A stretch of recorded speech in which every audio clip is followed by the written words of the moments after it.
The October Makers Box has a cozy plaid, woodland stockings to candy canes and vintage whispers of Christmas past. The wonder and nostalgia of the holidays, perfect for filling your creative cup this holiday season. The October Digital Press features 5 beautiful holiday images, and these are called Wintertide Whimsy.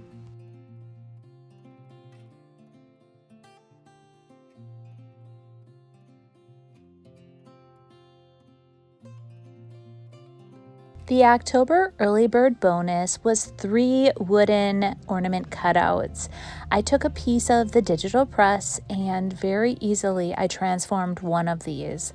I absolutely love it. For Project 1, I have had this sitting in my stash since our last Flippin' Frenzy. Every quarter, my membership group, what we do is we dig into our stashes, we pull out a bunch of thrifted finds and send them to each other. We then do a major Flippin' Frenzy. So we're having another one, you guys, at the end of this month, so be watching for that. Now, I grabbed Manor Green, which is a beautiful, deep, rich green, and I applied 2 even coats to the entire piece.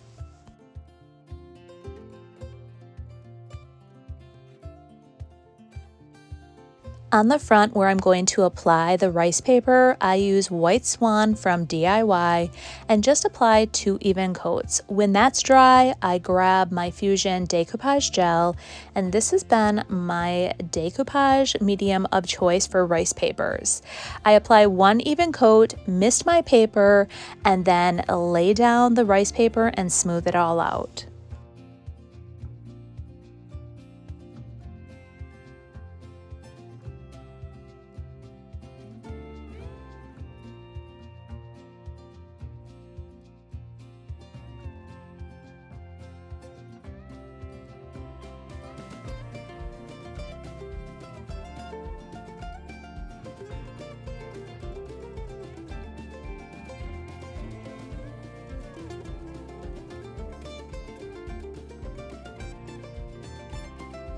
After my piece is dry, and that is key, friends, I take a piece of sandpaper and in a downward motion, I sand away the excess. I tend not to go upwards because you can rip the paper from your project. The very last step was to apply 2 little tiles that had the number 25. I thrifted these at the bins. There was a whole bag of all different numbers. I used Type Bond to apply it, and this project is complete.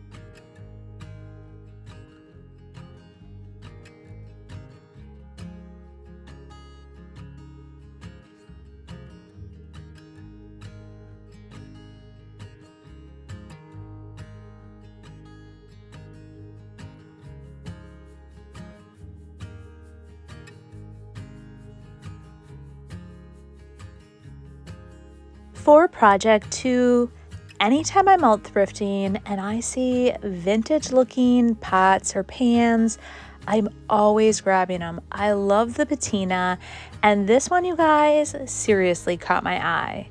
I know many of you would have left it behind, but I'm always looking at ways to use those in my home decor.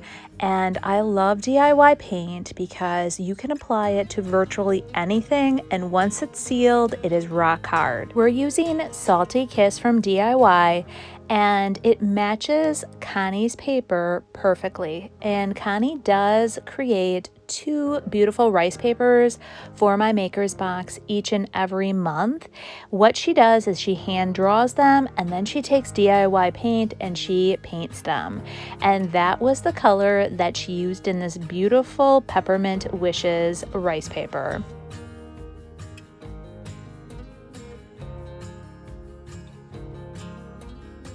I cut the paper down to size, and then I'm using Fusion Découpage gel again, and I am going to apply a nice even coat in the center, mist my paper, and again lay it down inside and smooth it all out.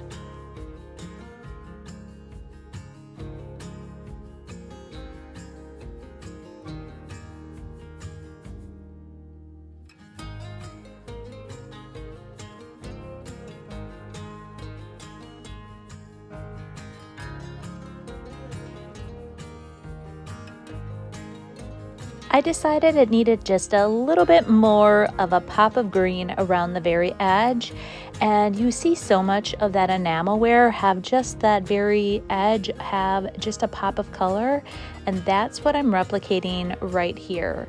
So I'm going around and I'm going to apply 2 even coats, let that dry, and then we're going to come back and seal it.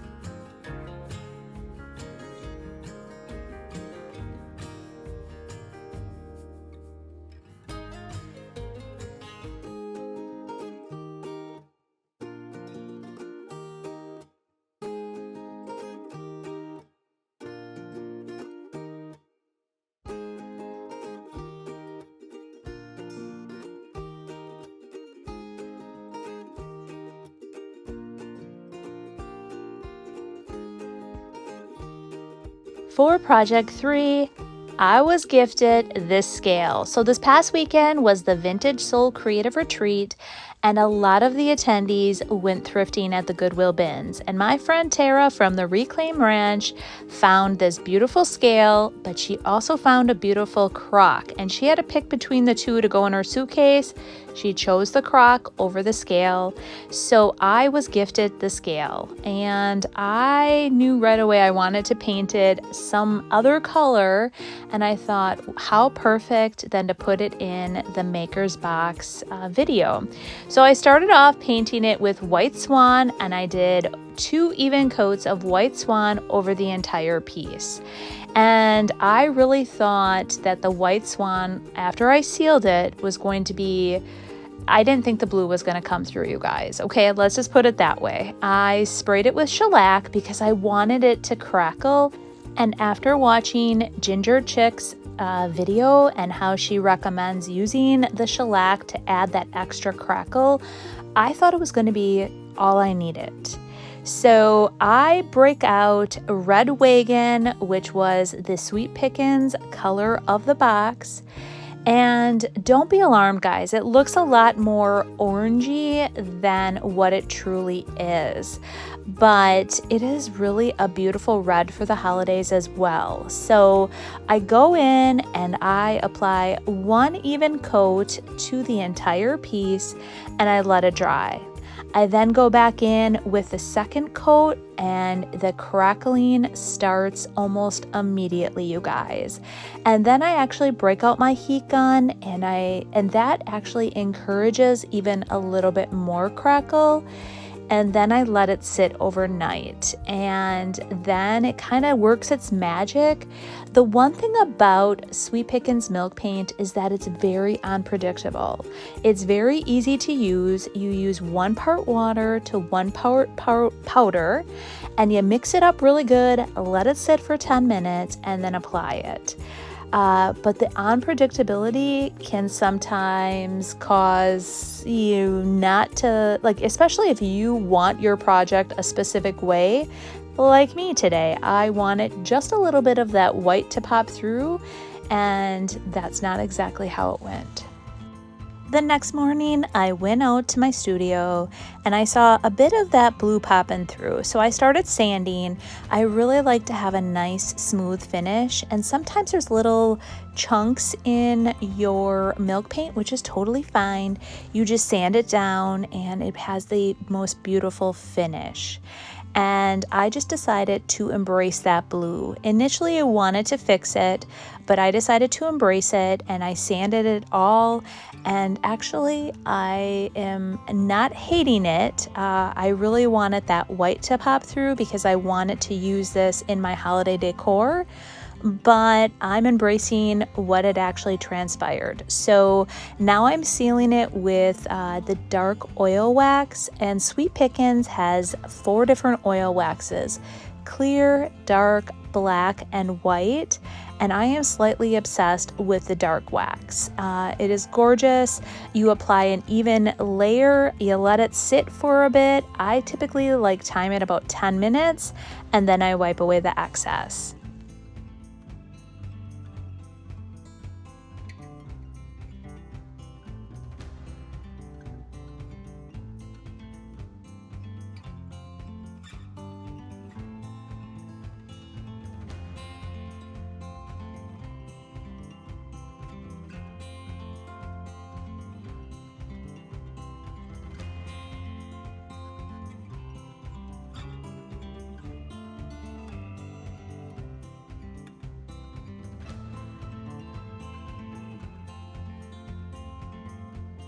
For project 4, when I was out thrifting with my mom at the Goodwill bins, she found these 2 charger plates.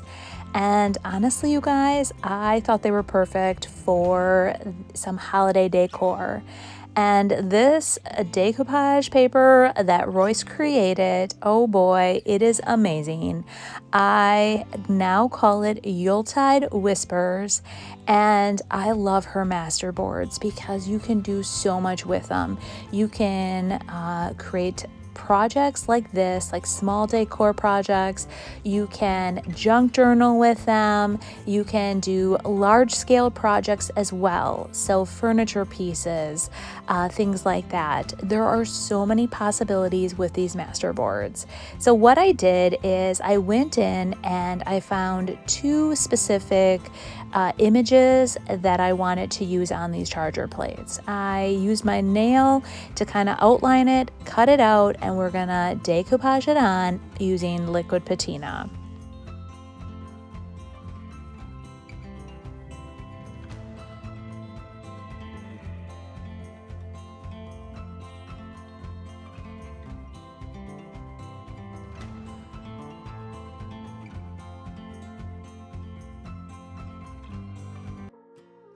So I show this often, but the easiest way to do this is to place your decoupage paper exactly where you want it on your piece. Pull the top portion back, create a starter strip with whatever decoupage medium you're using. We're using liquid patina. Mist your decoupage paper to activate the fibers, and then smooth it out on to your piece, and then work your way down.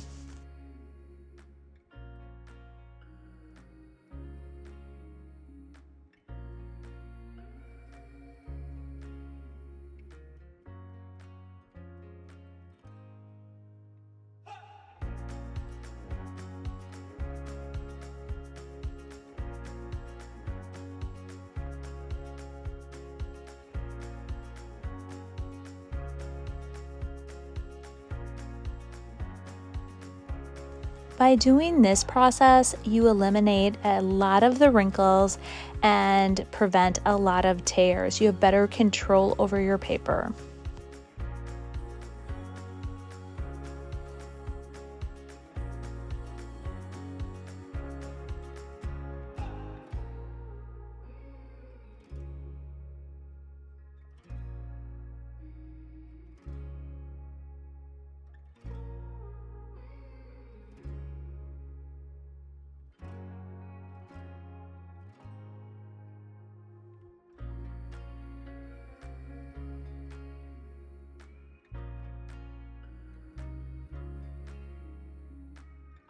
For project 5, I was at the Goodwill bins and I grabbed this little enamelware pot.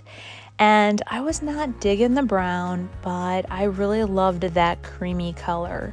So I decided we are going to change it up a bit. You see a lot of that white and red enamelware, but I really love that creamy.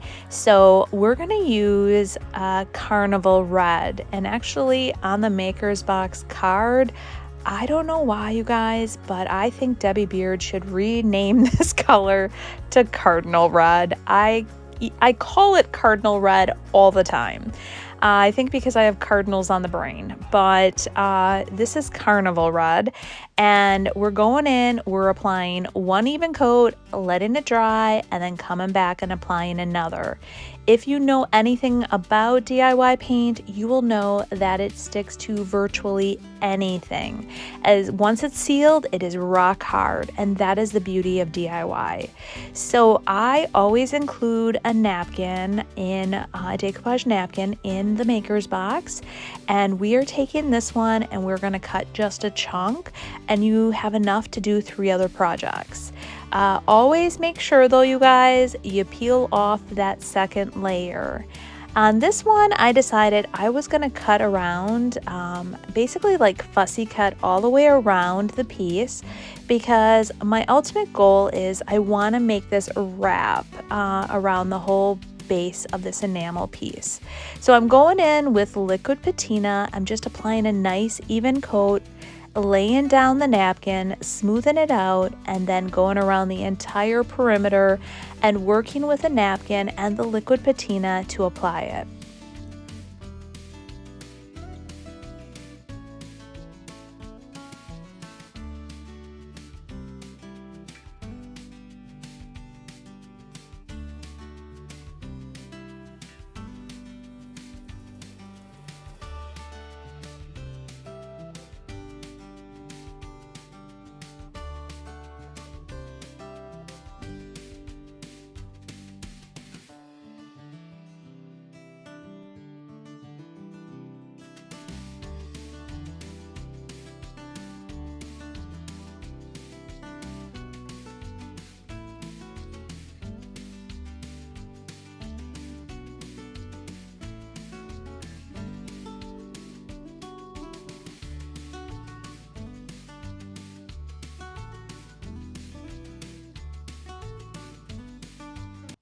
For project 6, I ended up getting this free from a vendor over at the Yield Goat. They had noticed that I have been collecting a ton of metal tins, and yes, you guys, I have a slight obsession. I love all those old vintage tins, but this one I wanted to create a plaid tin.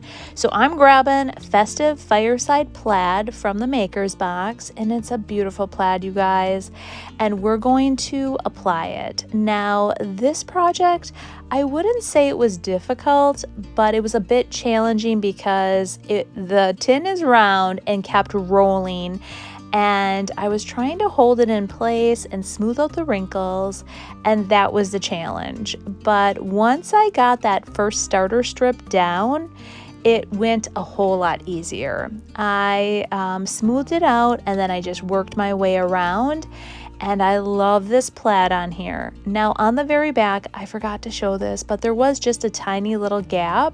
I just cut another piece of the plaid paper and I fit it right in. The nice thing about the paper is that when Royce created it, it kind of was a pattern. So you could just fit a piece in and you never knew. It was just seamless. So I did do that on the very back side. I'm going to let this dry, and then I'm going to show you what I add to completely finish this tin off.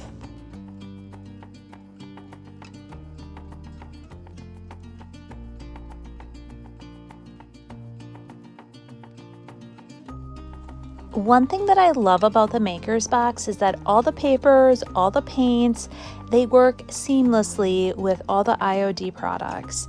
And this one, you guys, I have been wanting to use Partridge Lane, and I've seen people using the little houses on so many fun projects.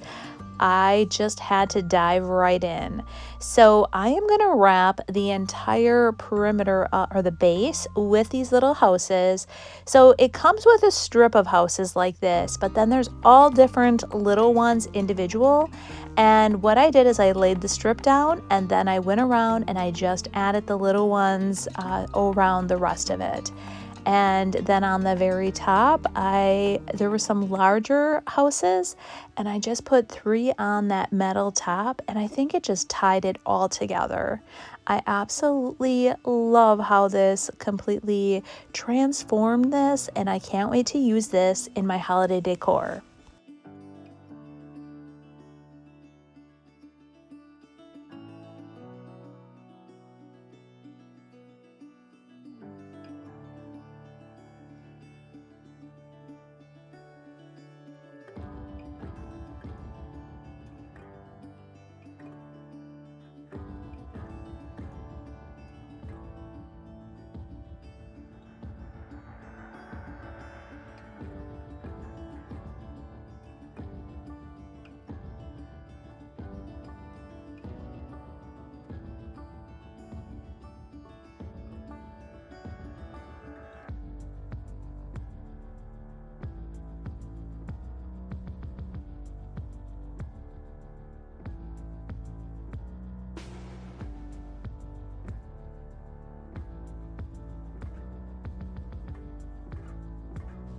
For project 7, I was thrifting again, you guys, at the Goodwill bins, and I found this little sled. And the top here was looking a little rough. It had definitely seen its better days. And so I decided I was going to do something a little different. I pulled the top off. I have a very thin board. I have a bunch of these scrap boards, and I outlined it. I did like a rough outline. I figured it did not have to be perfect. The top wasn't perfect in the first place. I used my jigsaw and I cut it out. I sanded the edges really good, and then I painted it Fort York Red, which is a fusion mineral paint. And I went in and I painted both sides 2 even coats.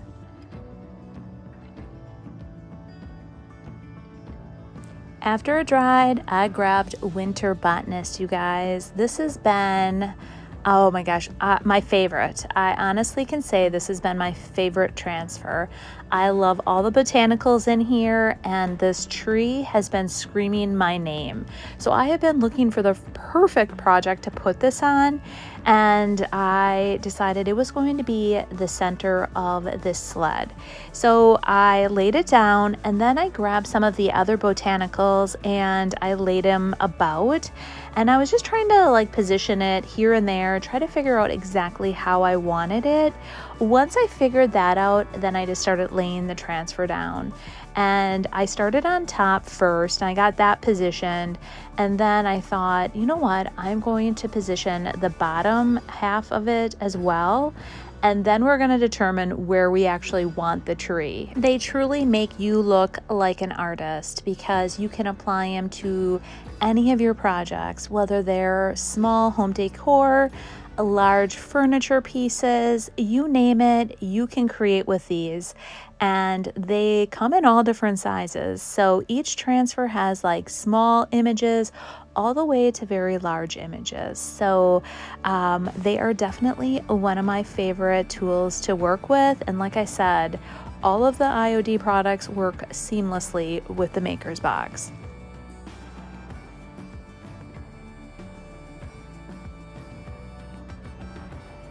The very last step is to seal it. I'm using Fusion Tough Coat in matte and applying 1 even coat.